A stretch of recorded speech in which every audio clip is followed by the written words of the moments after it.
여러분 반갑습니다. 다들 큐티 잘하고 계신가요? 월요일 화요일 본문인 다니엘 2장 1절에서 13절 말씀을 제가 위기는 변장된 하나님의 기회입니다 라는 제목으로 잡았는데요. 이 내용을 한번 생각해 보도록 하겠습니다.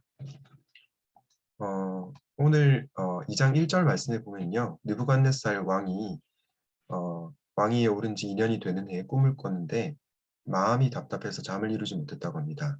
그래서 이 꿈을 알아내기 위해서 마술가와 주술가와 점성가들을 불렀죠. 그리고 3절에서 왕이 그들에게 이렇게 말합니다. 내가 꿈을 하나 꾸었는데 그 꿈을 알 수 없어서 답답하다. 마음이 답답하다.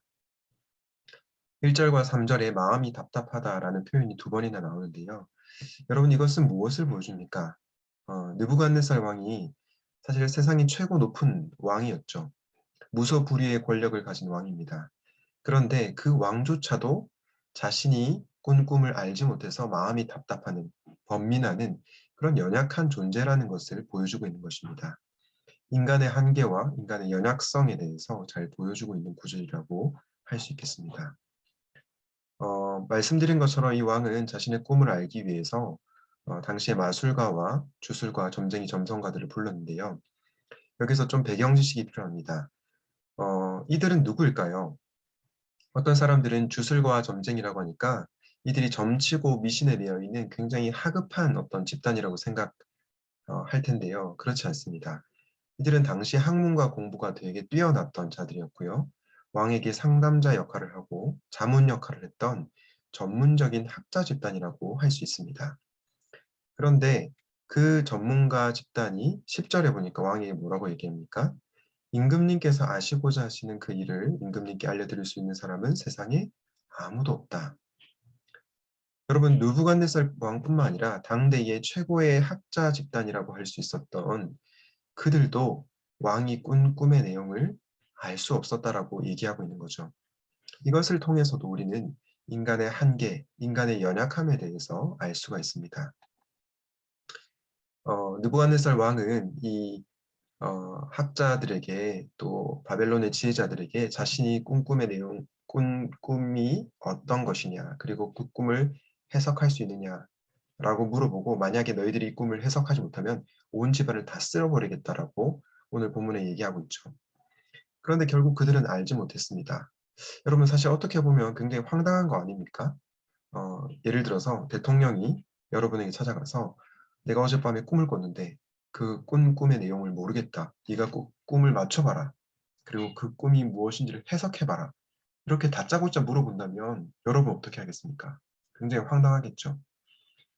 어, 그래서 참 굉장히 억울한 어떻게 보면 이 바벨론의 지혜자들, 마술사와 점성가들과 주술사들은 굉장히 억울한 상황을 맞이한 것입니다. 여하튼 그들은 왕의 꿈을 해석할 수 없었습니다. 그런데 이 바벨론의 지혜자들에게만 위협이 찾아온 것이 아니고요. 다니엘과 세 친구들에게도 위협이 찾아왔습니다. 어, 12절을 보니까 왕이 성이 나서 바벨론의 지혜자들을 모두 죽이라고 명령하고 나서 명령이 공포된 지혜자들이 이제 죽게 된 상황이 된 거죠. 그러고 나서 사람들은 다니엘과 그의 친구들도 지혜자들과 함께 죽이려고 찾았다고 합니다. 여러분, 이것을 이제 표면적으로만 보면 굉장히 위험한 상황이죠. 왜냐하면 다니엘과 세 친구들도 이 왕이 꾼 꿈을 알지 못하면 또 그 꿈의 내용을 해석하지 못하면 죽을 수밖에 없는 거죠. 그러나 여러분, 다니엘과 세 친구들이 답이 없었습니까? 그렇지 않죠. 바로 그들에게는 하나님이라는 답이 있었기 때문입니다. 이런 점에서 과연 다니엘과 세 친구들에게 찾아온 위기는 정말로 위기일까? 이런 질문을 한번 해보고 싶습니다. 표면적으로만 보면은 다니엘과 세 친구가 꿈을 해석하지 못하면 죽을 수 있으니까 위기였지만 사실 이 위기는요, 변장된 하나님의 기회였습니다. 왜냐? 다니엘이 느부갓네살 왕의 꿈을 하나님의 도우심을 받아서 해석할 수 있는 기회를 얻는 것이었기 때문이죠.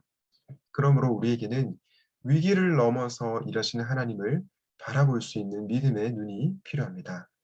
사랑하는 여러분, 위기는 무엇이라고요? 변장된 하나님의 기회일 수 있다는 거죠. 그러므로 여러분의 삶 가운데서 내가 참 어려운 일을 겪고 있다. 위기에 처해 있다. 고난에 처해 있다.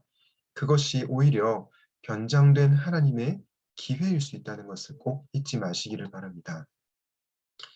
마지막으로 이 말씀드리고 싶습니다. 언젠가 기회가 올 것임을 알고 준비하라.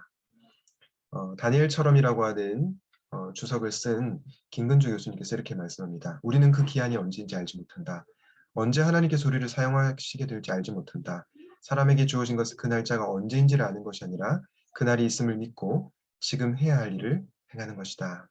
사랑하는 청년 여러분, 우리에게 주어진 위기가 있을 수 있습니다. 그러나 그 위기가 하나님께서 우리를 사용하시기 위한 기회일 수 있다는 것을 기억하고 그날을 준비하는 착하고 충성된 종들이 되시기를 주님 이름으로 축복합니다.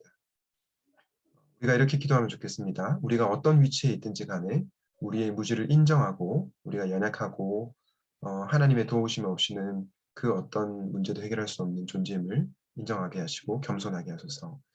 세상에 답이 없어 보이는 문제라고 하더라도 하나님께 답이 있음을 기억하고 하나님 앞으로 나아가게 하시고 위기가 변장된 하나님의 기임을 믿고 잘 준비된 착하고 충성된 종으로 살게 하소서. 기도하시겠습니다.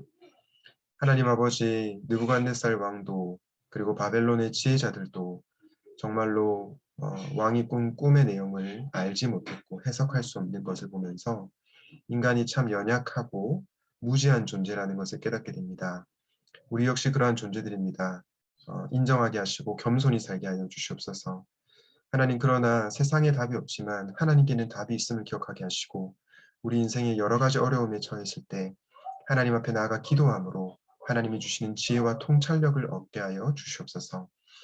하나님 아버지, 위기가 변장된 하나님의 기회임을 기억하게 하시고 우리가 먼저 준비되게 하시고 그 기회가 찾아올 때 그 기회를 놓치지 않는 사랑하는 모든 청년들이 되게 하여 주시옵소서.